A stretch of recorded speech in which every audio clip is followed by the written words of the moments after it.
Assalamualaikum warahmatullahi wabarakatuh.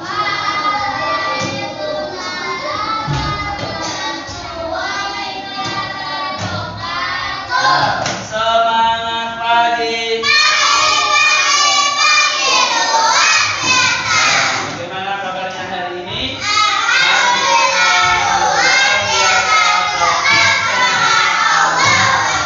Ya, anak-anakku hari ini saya akan bercerita tentang kisah sifat dari Muhammad SAW, yaitu tentang pemimpin. Temanya itu. Kamu udah berdasarkan belajar belum? Belum belajar belum selesai masa sifat itu. Ada salah di Al-Bainah, ada salah Al-Qori ada belum? Al-Adiyat ada belum? Ada salah belum? Al-Bainah? Nah, berarti yang sebelumnya Al-Qori Al-Qori sampai Al-Adiyat. Dah. Ini buat cepat banget. Ya. Anak-anak, dahulu kala kota Mekah, kota apa? Nah, kota Mekah itu pernah dilanda banjir besar. Nah, ternyata di kota Mekah itu pernah dilanda banjir besar. Akibat banjir hebat itu, tembok Ka'bah di Mekah itu sampai runtuh diterjang ombak air itu. Nah, kemudian demi membangun kembali Ka'bah, seluruh warga bergotong royong bekerja sama siang dan malam. Mereka tidak ingin bangunan kebanggaan mereka itu hancur berantakan. Akhirnya kerja yang melelahkan itu membuahkan hasil. Bangun Ka'bah kembali berdiri dengan megah, dengan bagus. Namun masih ada satu hal lagi yang harus dilakukan, yaitu memasang batu hajar aswad. Aswad itu yang di Ponco itu, yang tahu ya? Ya. Batu itu adalah batu hitam simbol kemuliaan.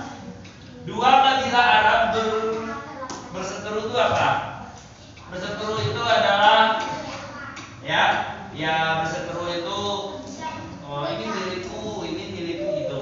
Ya, paham ya? Berseteru untuk memasang batu hajar aswad itu. Kamilah yang berhak memasang hajar aswad karena kami suku terbesar di kota ini, cetus para pembesar Quraisy. Kemudian, tidak bisa. Kami yang pantas memasangnya, ya, kabilah yang lain. Kemudian kabilah lain pun ada yang berseru, kami yang lebih pantas. Banyak kan kabilah itu kelompok-kelompok, ya, kabilah itu kumpulan-kumpulan orang, ya. Kemudian karena tidak ada yang mau mengalah, maka diadakanlah sayembara. Apa sayembaranya? Barang siapa yang esok pagi datang paling awal di pintu Ka'bah, maka dialah yang berhak memasang hajar aswad. Kira-kira siapa yang pertama? Pagi yang telah dinantikan itu akhirnya tiba. Ternyata Allah Subhanahu wa Ta'ala menakdirkan bahwa yang datang paling awal ke tempat itu adalah Nabi Muhammad sallallahu alaihi wasallam. Bahkan sebelum fajar menjelang, Nabi sudah berada di tempat itu untuk mendekatkan diri kepada Allah. Orang-orang pun berseru, dialah yang pantas memasang hajar aswad. Ya, sambil menunjuk. Oh ya, setuju. Dialah yang diutus Allah untuk datang paling awal. Yang lainnya menimpali juga. Oke, demikian Nabi Muhammad SAW terpilih sebagai orang yang berhak memasang hajar aswad. Sesaat kemudian Nabi mengajak para pemimpin kabilah di Mekah untuk mengangkat Hajar Aswad. Apakah Nabi Muhammad mengangkatnya sendiri? Tidak. Tapi apa yang dilakukan Nabi Muhammad SAW untuk menyatukan mereka juga, kemudian menghamparkan selembar kain di atas tanah dan meletakkan Hajar Aswad di atasnya. Kemudian beliau meminta semua pemimpin kabilah untuk mengangkatnya bersama-sama. Kemudian Nabi Muhammad menyampaikan, wahai para pemimpin kabilah, ayolah, marilah kita angkat Hajar Aswad ini bersama-sama. Seru Nabi Muhammad SAW. Dengan perlahan para pemimpin kabilah maju satu persatu. Mereka semua memegang setiap sudut kain tersebut dan mengangkatnya hingga mendekati dinding Ka'bah. Akhirnya batu Hajar Aswad berhasil diletakkan dengan sempurna. Semua orang itu terkesima. Tahu terkesima? Ya, terkesima itu kagum dengan kebijaksanaan Nabi Muhammad SAW. Pada peristiwa itu Nabi mampu mendamaikan perseteruan di antara para pemimpin kabilah, dan sejak itulah persaudaraan para kabilah Mekah menjadi semakin kuat. Dan Nabi kita yang menjadi perdamaian dan pemersatu. Nah, anak-anak, Nabi Muhammad SAW memberikan teladan tentang apa? Tentang bagaimana harus bersikap sebagai seorang pemimpin.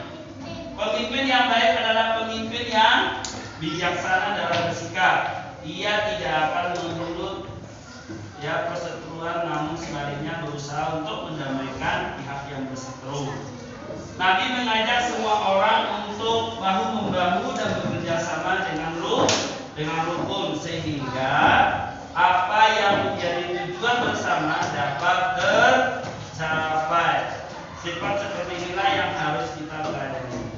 Jadi anak-anak, besok kalian akan menjadi pemimpin, minimal jadi pemimpin diri sendiri. Minimal memimpin yang laki-laki menjadi pemimpin di dalam keluarganya. Ya, ayah itu menjadi pemimpin dalam keluarga, memimpin istri, memimpin anak, dan lain sebagainya. Itu yang laki-laki. Yang perempuan itu juga menjadi pemimpin bagi anak-anaknya, memberi contoh kepada anak-anaknya. Ya. Nah, jadi besok kalau kalian sudah jadi besar, yang cita-cita jadi presiden, yang cita-cita jadi menteri, ya, yang cita-cita menjadi apa? Jadi apa? Tentara. Oh, pengusaha. Oh, luar biasa sip. Nah, ini jadi tentara juga itu, ya. Usahawannya yang bagus, ya mau jadi apapun, ya, jiwa kepemimpinan itu harus ada.